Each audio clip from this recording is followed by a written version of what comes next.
লেবু একটি পুষ্টিকর ও ভিটামিন সি সমৃদ্ধ ফল, যা স্বাস্থ্যের জন্য অত্যন্ত উপকারী। লেবু খাওয়ার কিছু প্রধান উপকারিতা দেওয়া হল। ১. ইমিউনিটি বৃদ্ধি।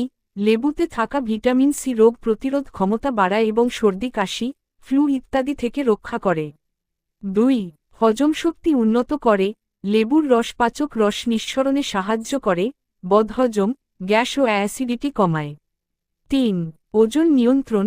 লেবুর রস ও গরম পানির মিশ্রণ মেটাবলিজম বাড়িয়ে ওজন কমাতে সাহায্য করে। ৪. ত্বকের উজ্জ্বলতা। অ্যান্টিঅক্সিডেন্ট থাকায় লেবু ত্বকের দাগ, ব্রণ ও বলিরেখা কমায় এবং ত্বককে সতেজ রাখে। ৫. Liver detox. লেবু পানি লিভার থেকে টক্সিন দূর করে এবং রক্ত পরিষ্কার রাখে। ৬. রক্তচাপ নিয়ন্ত্রণ। লেবুতে থাকা পটাশিয়াম উচ্চ রক্তচাপ কমাতে সাহায্য করে। ৭. ক্যান্সার প্রতিরোধ। অ্যান্টিঅক্সিডেন্ট ও ফ্লেভোনয়েড থাকায় লেবু ক্যান্সার কোষ গঠনে বাধা দিতে পারে।